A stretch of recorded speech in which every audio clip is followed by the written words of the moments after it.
내가 죽어야 가정이 살아납니다. 내가 죽어야 교회가 살아납니다. 현재 전 세계에서 가장 힘이 센 나라가 어디죠? 트럼프가 이끄는 미국입니다. 요즘 미국과 중국이 홍콩 문제로 또 심상치가 않습니다. 중국이 한번 해보자고 지금 준비를 하고 있다는 뉴스가 나오고 있습니다. 오늘 성경의 배경은 알렉산더 대왕이 이끄는 헬라 제국, 요즘으로는 그리스라는 나라가 가장 힘이 세었던 시절입니다. 헬라 제국의 문화는 로마 시대에도 이스라엘 사람들에게 많은 영향을 주고 있었습니다. 다 같이 오늘 본문 20절 말씀을 다시 한번 읽어보겠습니다. 12장 20절 다 같이 시작. 명절에 예배하러 올라온 사람 중에 누가 있었다고요? 헬라인 몇이 있는데, 미국이 힘이 세고 영향력이 있으니까 전 세계에서 어떤 나라 말을 많이 쓰죠? 영어를 가장 많이 사용을 합니다. 그죠? 그 당시에는 그리스 헬라가 영향력이 있었기 때문에 그리스 말을 많이 사용했습니다. 여기 나오는 헬라인 몇이라는 표현은 유대인들이 아닌 사람들 전부를 헬라인이라고 표현했다고 생각을 하시면 되겠습니다. 유대인이 아닌 헬라인, 이방인 몇 명이 6월절 명절이 될 때마다 예배하러 예루살렘에 올라오곤 했다, 그런 뜻입니다. 이 사람들이 예배하러 올라왔다는 표현은 하나님을 믿는 사람들이었다는 말이 됩니다. 사도행전 10장에도 보면 이방인 고넬료라는 사람이 나오는데, 이 사람은 하나님을 경외하고 기도하고 구제하는 사람으로 소개되고 있습니다. 자, 계속해서 21절과 22절 말씀을 묶어서 읽고 설명을 이어가겠습니다. 21절, 22절 말씀 다 같이 시작. 그들이 갈릴리 벳세다 사람 누구에게? 빌립에게 가서 청하여 이르되, 선생이여 밑줄 그으세요. 우리가 예수를 배웁고자 하나이다 하니, 빌립이 누구에게? 안드레에게 가서 말하고, 안드레와 빌립이 누구에게? 예수께 가서 여쭈니. 아멘. 빌립과 안드레라는 인물이 헬라 사람들의 말을 듣고 예수님을 찾아가는 장면이 나옵니다. 헬라 사람들은 왜 다른 사람들도 옆에 많이 있었는데 하필 빌립에게 찾아갔을까요? 그리고 빌립은 왜 안드레하고 함께 예수님에게 가서 말씀드리고 있을까요? 21절 빌립 앞에 보면 수식어가 붙어 있어요. 빌립 앞에 뭐라고 소개하는 말이 있죠? 갈릴리 사람, 벳세다 사람, 빌립이라는 말이 있어요. 요한복음 1장 44절에 보니까 빌립은 안드레와 베드로와 한 동네 어디 사람? 벳세다 사람이라고 나와 있습니다. 헬라 사람은 벳세다 이웃 동네였던 수로보니게에서 온 사람으로 추정됩니다. 그리고 빌립과 안드레는 두 사람 다 헬라식 이름을 사용하고 있었습니다. 헬라 사람들하고 이웃 동네 출신이고, 이 빌립과 안드레가 헬라식 이름을 사용했으니까 말이 잘 통하고 또 이웃 동네 사람이니까 빌립을 찾아갔던 것으로 보여집니다. 그 당시 유대인들은 이방인들과는 말을 섞었을까요? 안 섞었을까요? 안 섞던 시절이었습니다. 그래서 헬라인 이방인들이 찾아와서 예수님을 만나게 해달라고 얘기하니까 빌립 생각에는 이방인들을 예수님한테 소개해도 되나 고민하다가 안드레를 불러서 함께 상의를 하고는 헬라인 이 이방인들을 예수님에게 소개하고 있는 겁니다. 좀 전에 여러분들 21절에 밑줄을 하나 그으셨죠. 우리가 예수를 배웁고자 하나이다, 거기다가 밑줄을 그으셨는데요. 자, 이 의미에 대해서 좀 생각을 해보겠습니다. 헬라인 이방인들을 단지 눈으로 예수님을 보게 해달라는 것이 아니라 예수님이 어떤 분인지를 알고 경험하고자 하는 마음이 헬라인들한테는 있었습니다. 이때 빌립과 안드레가 헬라인 이방인 몇 사람을 예수님께 인도했던 것처럼 저와 여러분들도 빌립과 안드레와 같이 예수님을 소개하는 통로로 사용하기를 원하십니다. 제가 여러분 이해를 돕기 위해서 질문을 하나 하겠습니다. 여러분 집에 사업장에 2020년도 길신교회 달력 걸어 놓으셨어요? 걸어 놓으셨어요? 예. 달력이 지금 몇 월 달로 돼 있으세요? 오늘이 5월 31일 날이니까 대부분 5월 달로 맞춰져 있으시죠, 그죠? 저는 며칠 전에 6월 달로 미리 바꿔 놓았는데요. 우리 교회 달력의 특징이 하나 있습니다. 1부터 30, 31까지도 매달 적혀 있지만 그림이 하나, 사진 그림이 하나 있어요. 매달 달라져요, 그죠? 어떤 사진이죠? 유심히 보셨어요? 매 달마다 나라가 바뀌어요. 6월 달은 어떤 나라가 나올까요, 사진에? 라오스라는 나라가 나옵니다. 라오스. 내일 모레 6월 2일 날 우리 교회 부목사님이셨다가 중국 선교하던 중에 추방되셨던 서광일 선교사님이 필리핀에서 우리나라로 내일 모레 입국을 해요. 요즘 해외에서 입국하는 사람들은 2주간 자가격리를 시키잖아요, 그죠? 그래서 2주간 자가격리를 마치고 나서 한 달 정도 준비해서 7월 달에 새로운 선교지인 라오스로 입국을 하기 위해서 선교하러 라오스로 들어갑니다. 라오스라는 나라는 불교가 69%고요. 토속 신앙이 28%, 기독교는 1.5%, 기타 종교가 1.5% 정도 되는 나라입니다.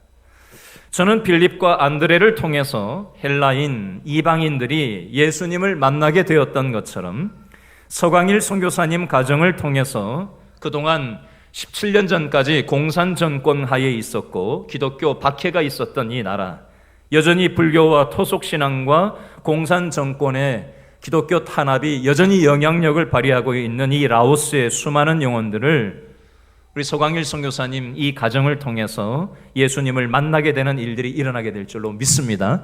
여러분들 이 일을 위해서 함께 기도해 주시기 바랍니다.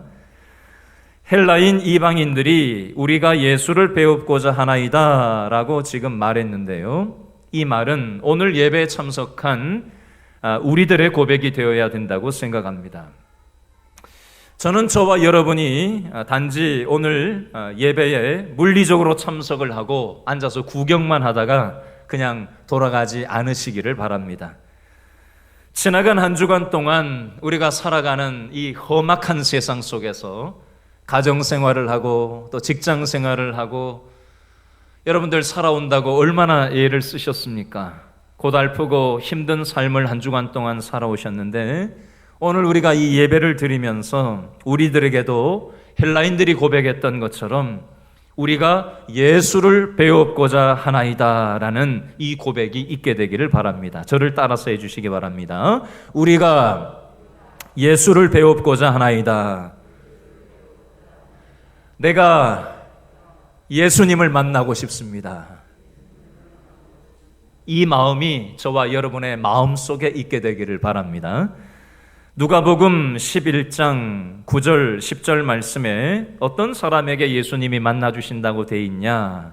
구하라 그러면 너희에게 주실 것이요, 찾으라 그러면 찾을 것이요, 문을 두드리라 그리하면 열릴 것이니 구하는 이마다 받을 것이요, 찾는 이가 찾을 것이요, 두드리는 이에게 열릴 것이니라. 오늘 이 예배를 통해서 이런 예수님을 경험하시는 저와 여러분 될 수 있기를 바랍니다. 빌립과 안드레가 예수님께 와서 헬라인 이방인들이 만나고 싶어 한다는 말씀을 드렸을 때 예수님이 어떻게 반응하셨을까요? 예수님의 반응의 내용이 23절 말씀에 있는데 23절을 다 같이 한 번 더 읽어볼까요? 23절 다 같이 시작. 예수께서 대답하여 이르시되 인자가 영광을 얻을 때가 왔도다. 아멘. 밑줄 그으세요. 인자가 영광을 얻을 때가 왔도다. 밑줄 그으시고 때라는 말에 동그라미를 하나 해놓으세요. 헬라인 이방인들이 만나고 싶어 한다는 말을 듣고 예수님은 인자가 영광을 얻을 때가 왔다고 말씀하고 있습니다. 예수님이 왜 인자가 영광을 얻을 때가 왔다고 말씀하시는지 이 말씀의 뜻이 무엇인지 생각해 보겠습니다. 지난주 설교 말씀의 본문이 어디죠? 요한복음 12장 12절부터 19절 말씀인데요. 예수님이 예루살렘에 나귀 새끼를 타고 들어오실 때 많은 유대인들이 종려나무 가지를 흔들면서 호산나 호산나 하면서 아주 대환영을 했습니다. 근데 예수님이 십자가에서 죽으시는 그 과정에서 바로 대단하게 예수님을 환영했던 바로 그 많은 유대인들이 예수님을 십자가에 못 박아 죽이라고 소리를 치는 사람들로 180도 바뀌는 내용을 우리는 지난주에 살펴봤습니다. 유대인 지도자들은 예수님을 배척하고 처음부터 죽이려고 달려들었었고요. 많은 유대인들은 처음에는 예수님을 환영했지만 역시 십자가 앞에서 이 유대 지도자들과 한 통속이 되어서 예수님을 배척하고 함께 죽이려고 달려들었습니다. 한마디로 말하면 유대인들은 예수님을 밀어냈지만 오늘 본문의 헬라인, 다른 말로 이방인들은 예수님한테 관심을 보이고 예수님을 환영하고 예수님을 더 알고 싶어하는 이런 모습을 오늘 본문에서 볼 수 있습니다. 신학적인 개념을 하나 정리하고 지나가면 로마서 9장, 10장, 11장 말씀의 핵심은 어떤 내용이냐면요. 예수님을 믿는 남은 소수의 사람들만 빼고 온 이스라엘 사람들, 유대인들은 예수님을 배척하지만 예수님은 십자가 죽음과 부활을 통해서 이방인들이 예수님께로 돌아오게 하신다라는 내용이 로마서 9장, 10장, 11장 내용이고 오늘 본문의 핵심이기도 합니다. 헬라인, 이방인들이 예수님께로 오는 것은 따라합니다. 십자가의 때가 되었다는 표현이 이방인들이 예수님께 돌아오는 것을 통해서 십자가의 때가 되었음을 예시하는 것이 되겠습니다. 27절 말씀에도 보니까 이 때에 대한 부분이 두 번 반복되고 있습니다. 27절 읽어볼까요? 두째 줄부터 이때 시작. 이때를 면하게 하여 주옵소서. 그러나 내가 이를 위하여 이때에 왔나이다. 여기에도 때가 나오는데 이것은 십자가의 때, 예수님이 십자가에서 죽으실 때를 말씀하는 겁니다. 23절로 다시 돌아가서 인자가 영광을 얻을 때, 이것도 역시 십자가에서 예수님이 죽을 때가 왔음을 말씀하고 있습니다. 여러분, 마태복음, 마가복음, 누가복음, 요한복음을 읽다가 보면 예수님께서 이 때에 대해서 얘기했던 적이 여러 번 있으셨어요. 그 중에서도 요한복음 2장 4절 말씀에 보니까 내 때가 아직 이르지 아니하였나이다 라고 말씀하셨고요. 요한복음 7장 30절에도 그의 때가 아직 이르지 아니하였음이로라, 때가 아직 이르지 아니하였다고 말씀하셨고요. 요한복음 8장 20절에도 보니까 그의 때가 아직 이르지 아니하였음이로라, 이렇게 계속해서 예수님은 지금 이전까지는 내 때가 아직 이르지 않았다라고 하면서 말씀을 하셨었어요. 근데 지금 오늘 본문에서 처음으로 내 때가, 인자가 영광을 받을 때가 왔다라고 다른 말씀을 이제 시작하시는 거예요. 이게 십자가를 질 때가 가까웠음을 예수님께서 말씀하시는 겁니다. 여러분, 예수님이 이 땅에 태어나셔서 말밥통에 태어나셨을 때 누가 찾아왔죠? 동방에 있는 이방인들, 박사들이 찾아왔습니다. 그리고 지금 예수님이 십자가의 때를 며칠 앞두고 있는 이때에 헬라인 이방인들이 찾아와서 예수님을 만나려고 하고 있는 것입니다. 이게 바로 하나님의 때, 하나님의 목적의 시간에 어떤 일들이 일어나고 있음을 강조하고 있는 표지판과 같은 그런 표현이 되겠습니다. 예수님은 자신을 찾아온 사람들에게 비유 하나를 설명하시는데요. 우리가 너무나도 잘 아시는 유명한 비유가 24절 말씀에 나오는데요. 자, 24절 말씀을 다 같이 한 번 더 읽어볼까요? 시작. 내가 진실로 진실로 너희에게 이르노니 무엇이? 한 알의 밀이 땅에 떨어져 죽지 아니하면 한 알 그대로 있고 어떻게 하면 죽으면 어떤 열매? 많은 열매를 맺느니라. 아멘. 죽지 않으면 씨가 그대로 있고 죽으면 씨가 열매를 맺을 수 있다는 자연의 생명의 이치입니다. 예수님의 십자가 죽음은 땅에 씨를 심는 것과 같은 이치라는 것을 말씀하고 있습니다. 씨를 땅에 심으면 눈에 보여요? 안 보여요? 씨가? 흙에 덮여버리니까 안 보이게 됩니다. 죽고 없어진 것 같아요. 사라진 것 같아요. 그러나 씨가 땅에 심어지고 죽을 때라야 많은 열매를 맺을 수 있다는 것입니다. 이해를 돕기 위해서 예를 들어보겠습니다. 현재 코로나19 사망자 숫자는 어제 기준으로 36만 명을 넘어서고 있습니다. 미국에서만 사망자 수가 10만 명을 지금 훌쩍 넘었습니다. 그러나 코로나19보다 더 많은 사람이 죽는 전염병이 현재 이 세상에 존재합니다. 어떤 질병이죠? 말라리아라는 전염병이 매년 한 40여만 명씩 죽어나가고 있습니다. 올해는 예산이 부족해서 지금 코로나 때문에 1번으로 많이 죽는 게 미국이고 2번이 지금 영국이 가장 많이 죽고 있는데 말라리아 사하라 사막, 아프리카 사하라 사막 이남에서 말라리아로 많은 전염병 환자들이 대부분 죽는데 매년마다 미국과 영국에서 1순위로 2순위로 예산을 말라리아 치료제로 쓰라고 돈을 후원을 해왔는데 지금 미국이 지금 코로나19로 사람들이 죽어나가고 영국이 지금 두 번째로 코로나 때문에 죽어나가니까 지금 다른 나라 신경 쓸 때가 아니니까 자기 나라의 예산을 아무래도 편성을 하다 보니 이게 말라리아 약이 사막 이남에 있는 나라들한테 공급이 안 돼서 매년 한 40여만 명에서 올해는 더 줄어들 것으로 예상을 했다가 예산 부족으로 올해는 76만 한 9천 명 정도가 말라리아로 사망을 할 것으로 현재 예측을 하고 있다고 합니다. 말라리아 전염병은 요즘에만 있는 전염병이 아닙니다. 수천 년 전에도 말라리아 전염병은 있었습니다. 이집트의 피라미드에 수천 년 동안 있었던 투탕카멘의 미이라 DNA를 연구해 보니까 뼈가 골절이 되고 말라리아 전염병에 감염이 되어서 죽은 것으로 수천 년 전 죽은 이 미라의 DNA 연구 결과가 나왔다고 합니다.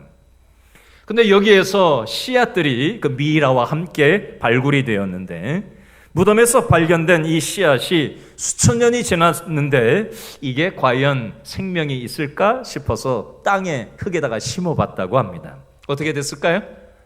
그 수천 년 지난 씨앗에서 흙에 땅에 심으니까 거기에서 씨앗이 열매를 맺게 되었다는 겁니다. 굉장히 생명의 신비가 있지 않습니까? 여러분, 수천 년 지난 이 생명이 여전히 남아있는 그 씨앗도 심지 않고 미라와 함께 가만히 땅에 묻히지 않고 가만히 있을 때는 아무 열매도 맺을 수가 없다는 것입니다.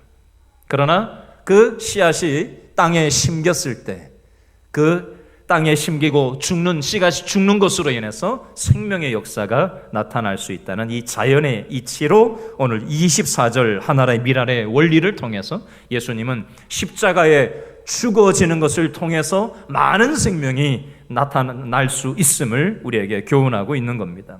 저를 따라서 한번 해주시기 바랍니다.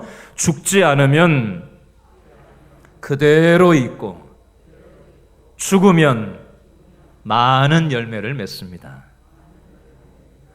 여러분, 그리스 신화 중에 프로크라스테스의 침대라는 신화가 있어요. 이 신화에는 거인이 하나 등장을 하는데 이 거인은 길 가는 사람을 잡아가지고 자기 집에 데려와서 자기 집에 있는 침대에다가 사람을 눕혀요. 근데 눕히면은 키가 큰 사람이 있고 키가 작은 사람이 있을 거 아니에요. 그죠?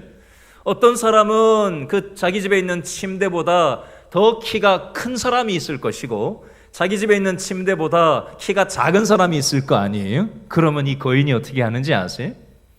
자기 집에 있는 침대보다 키가 더 머리고 발이고 삐져나가면은 머리를 잘라버리고 다리를 잘라버려가지고 그 키 큰 사람을 자기 침대에다가 키를 맞춘대요. 그러면 키가 작은 사람은 어떻게 하느냐?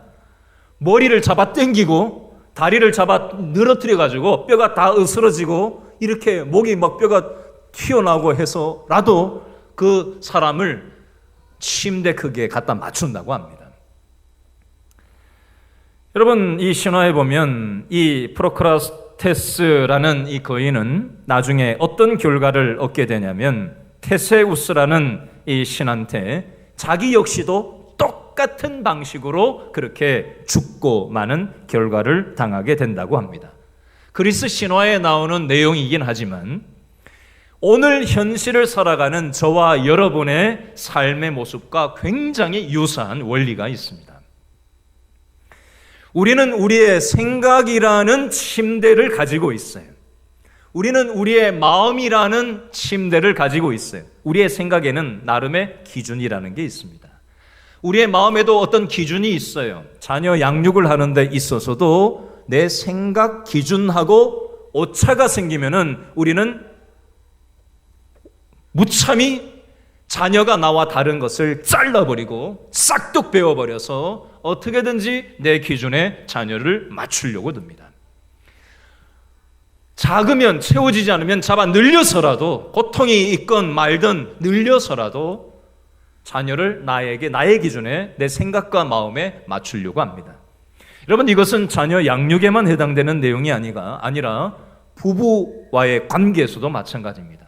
내 배우자가 내 기준에 맞지 않으면 잘라버리고 내 기준에 미달되면 잡아 늘려서라도 아프고 소리를 지르고 힘겹더라도 그렇게 하는 그런 모습이 저와 여러분의 모습 속에 있지는 않는지, 혹시 이런 모습이 우리의 교회 생활에도 있지는 않는지, 교회 성도 중에 내 기준과 맞지 않는 사람이 있으면 머리고 다리고 잘라서 나의 기준에 맞추려고 들고 내 기준에 충족되지 않은 잡아 늘려서라도 내 기준에 맞추려고 하는 모습 때문에 나도 힘들고 상대방도 힘든 일들이 교회 생활에서, 가정 생활에서, 자녀와의 관계에서, 배우자와의 관계에서, 직장 생활에서, 우리 직장 생활에서도 내 기준에 안 맞으면 서로 갈등이 생기잖아요. 그죠? 별의별 일들이 참 많이 있습니다.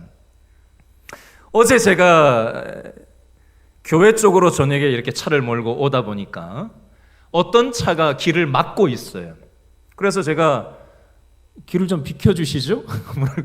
창문을 열고 그렇게 얘기를 했더니 안 비켜주시나요? 그랬더니 이분이 뭐라 그러냐면은 이 자리가 내가 주차를 해야 될 자리인데 옆에 있는 트럭이 길이 통행하지 못하게 이 좁은 길에 딱 막고 서 있기 때문에 저 차를 치우지 않는 이상 내 차를 비켜줄 수 없다. 내가 여지껏 계속해서 왔다 갔다 비켜줬기 때문에 비켜줄 수가 없다라고 너무나도 단호하게 얘기해서 이 사람하고는 말을 해서는 뭐 어떻게 이게 조율이 안 될 사람이라는 눈빛이 딱 보여서 제가 알았다고 하고는 삥 돌아가지고 일방통행 많잖아요. 우리 교회 근처에. 그래서 삥 돌아가지고 교회로 들어왔던 적이 있습니다.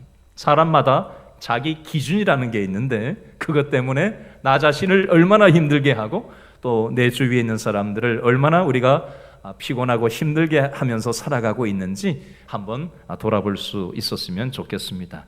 여러분, 예수님께서는 죽어야 열매를 맺는다고 하시는데 우리는 죽고 싶어요? 살고 싶어요? 살고 싶거든요. 나를 주장하고 싶고 내 기준대로 하고 싶고 내 가정이든 내 자녀든 내 배우자든 직장 생활이든 교회에서 돌아가는 방식이건 내 방식대로 하고 싶은 그 마음을 가지고 우리가 주장을 하다 보면 결국에는 다 망가지고 힘들어진다라는 얘기를 우리는 이 말씀을 통해서 교훈을 받을 수가 있습니다. 계속해서 25절 말씀을 우리 한 번 더 읽어볼까요? 25절 말씀 다 같이 시작. 자기의 무엇을? 생명을 사랑하는 자는 어떻게 된다고요? 잃어버릴 것이요 이 세상에서 자기의 생명을 어떻게 하는 자? 미워하는 자는 영생하도록 보전하리라. 아멘. 여기 보면 생명을 사랑, 생명을 미워의 생명이라는 단어가 나오는데 여기에는 푸시케라는 단어를 사용합니다. 육신의 생명을 얘기하는 거예요. 근데 영생하도록 보존한다는 영생이라는 단어는 조에라는 원어를 사용하는데 이것은 영적인 생명을 얘기하는 것입니다. 여러분, 우리는 이 세상에서 나를 주장하고 싶고 내 기준대로 살고 싶고 성공하고 싶고 나를 드러내고 싶고 내 뜻대로 무언가 하고 싶은 것이 인간 본성이에요. 그러나 내 자신의 기준을 내려놓지 않고 내 자아가 죽지 않은 채 나를 드러내려고 하고 나를 주장하고 내 기준을 드러내려고 하다 보면 많은 것들을 잃어버린다라고 오늘 성경은 말씀하는 것이고요. 이 세상에서 자기 생명을 미워하고 자기 주장을 하지 않고 자기 기준을 내려놓고 하나님이 십자가에서 예수님이 죽으셨던 것처럼 우리의 자아를 내려놓으면 생명의 역사가 나타날 수 있음을 25절에서 말씀하는 겁니다. 계속해서 26절 말씀을 한 번 더 읽어볼까요? 26절 시작. 사람이 나를 섬기려면 어떻게 해라? 나를 따르라. 나 있는 곳에 나를 섬기는 자도 거기 있으리니 사람이 나를 섬기면 내 아버지께서 그를 귀히 여기시리라. 아멘. 여기 보면 예수님의 제자들과 또 예수님을 믿는 사람들에게 예수님을 따르는 삶, 다른 말로 십자가의 길을 따라서 살아갈 것을 말씀하고 있습니다. 자아를 내려놓고 기준을 내려놓고 섬기는 삶을 살아갈 것을 말씀하고 있어요. 그렇게 할 때 예수님께서 함께 해주시겠다라고 말씀합니다. 이 시간 한번 질문을 드려볼게요. 우리가 머리로는 24절에 나오는 하늘의 미랄로 죽는 삶, 예수님이 십자가에 죽으셨던 것처럼 우리도 그렇게 사는 삶을 살아야 되는 줄 머리로는 알아요. 그렇죠? 25절에 내 자신을 주장하고 내 기준을 주장하지 않고 우리가 자아를 내려놓고 또 하나님 원하시는 삶을 살아야 되는 거 우리 머리로는 잘 압니다. 그죠? 26절에 예수님이 가셨던 십자가의 길을 신앙생활하면서 우리가 따라가야 된다는 거 우리가 머리로 잘 알아요.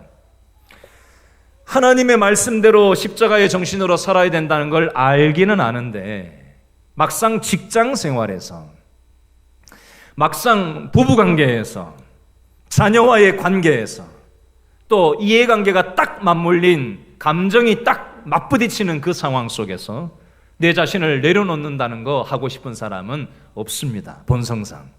그죠? 여러분, 예수님은 이 상황에서 어떻게 하셨나 한번 예수님의 모습을 볼까요? 27절 말씀 다 같이 시작. 지금 내 마음이 어떻다고요? 괴로우니. 예수님도 괴롭다고 말씀하십니다. 예수님은 하나님이시니까 이 십자가를 지셔야 되는 이 상황을 웃으면서 십자가 지신 게 아니에요. 예수님도 하나님이시지만 신적인 그런 하나님의 신적인 그런 분이신 영역도 있지만 인간의 속성을 가지고 이 땅에 오셨어요. 예수님도 배고픔을 우리처럼 느끼시고 졸음도 오셔서 주무시기도 하셨고요. 또 분노를 내기도 하셨어요. 인성을 가지신 예수님이셨어요. 그래서 십자가를 지셔야 되는 건 알지만 인간적으로 고통스러운 이 힘든 모습을 정직하게 고백하는 모습을 여기에 볼 수 있습니다. 여러분, 우리는 이 대목을 보면서 위로를 얻을 수 있어요. 여러분, 신앙생활 한다는 것은 그렇게 만만한 것이 아닙니다. 십자가의 정신으로 자아를 내려놓고 자기 기준을 내려놓고 내 본성을 넘어서서 살아간다는 것은 우리는 말씀 듣고 딱 돌아서면 바로 할 수 있는 게 잘 아니에요.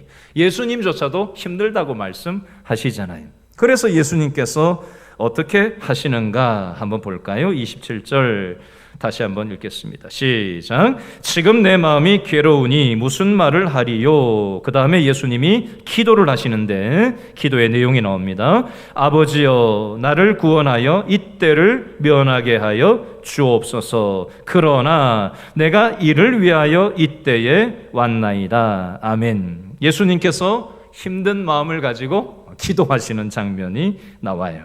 이거 십자가 안 졌으면 좋겠다. 겟셋마네 동산에서도 이렇게 기도하셨죠. 이것을 면하게 해달라고 기도하셨어요. 근데 기도하던 예수님께서 한마디를 더 하시는데 27절 셋째 줄에 보니까 뭐라고 돼 있어요? 그러나 내가 이것을 위해서 이때에 왔다. 십자가를 지려고 그 사명 감당하려고 이 땅에 왔다라고 말씀을 하십니다. 적용해서 얘기해 볼게요. 저와 여러분도 신앙생활을 하는 중에 설교 말씀을 듣고 성경을 읽다 보면 십자가의 정신으로 살아야 된다는 것을 머리로는 아는데 막상 현실이 맞부딪히면 그렇게 하고 싶지 않아요.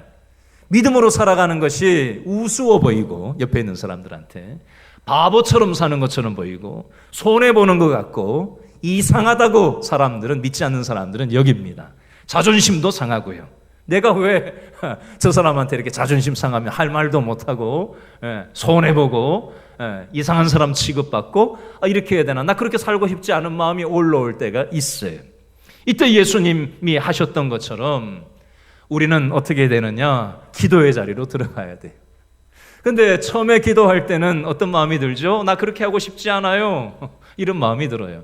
근데 한참 기도하다 보면 어떤 마음을 주시죠? 그러나 힘들어도 너 그렇게 살아라. 그런 마음을 주셔요. 예수님이 그 길을 가셨고 또 우리들을 통해서 그렇게 살아가도록, 물론 우리가 완벽한 삶을 살아갈 수는 없지만 그렇게 네가 십자가의 길을 살아가려고 한다면 내가 너하고 26절에 함께 해주겠다라는 마음을 주시고, 우리는 또 기도하다가 또 눈물을 훔치고 하나님이 함께 해주실 거죠. 그러면서 기도의 자리로 일어설 때가 있지 않습니까? 예수님의 기도의 모습을 보면서 우리는 그 교훈을 받을 수가 있어요. 여러분, 예수님의 이 모습을 보면서 우리가 마지막으로 오늘 설교를 마무리하면서 교훈을 좀 얻었으면 좋겠는데요. 우리의 본성은 하나님 뜻대로 살고 싶지 않지만 예수님이 가셨던 그 길을 우리가 함께 순종하고 함께 죽을 때 우리의 자녀도, 우리의 부부관계도, 우리의 직장생활도, 또 우리의 교회 생활도, 또 이해관계가 첨예하게 맞부딪힌 그 갈등 상황에서도 우리가 믿음으로 십자가 부활로 우리가 이겨낼 수 있고 승리할 수 있음을 예수님께서 말씀하고 계십니다. 마지막 제가 예를 하나 드리고 오늘 말씀을 마무리하려고 합니다.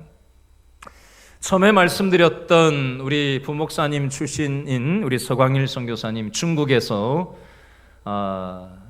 6년 동안 사역하시다가 추방을 당해서 한국으로 나오셨잖아요. 그죠? 아이들이 5명이거든요, 이 집에.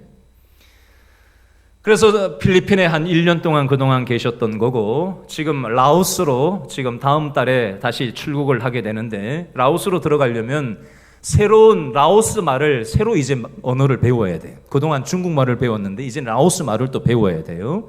공산 정권이에요. 기독교를 탄압하는 것이 옛날보다는 나아졌지만 여전히 그런 문화가 남아 있습니다. 본인도 아이들 교육을 시키고 싶을 거예요. 그러나 그 꼬맹이부터 한 20대가 된 아이들까지 5명을 데리고 그 라오스라는 나라로 들어가는 겁니다.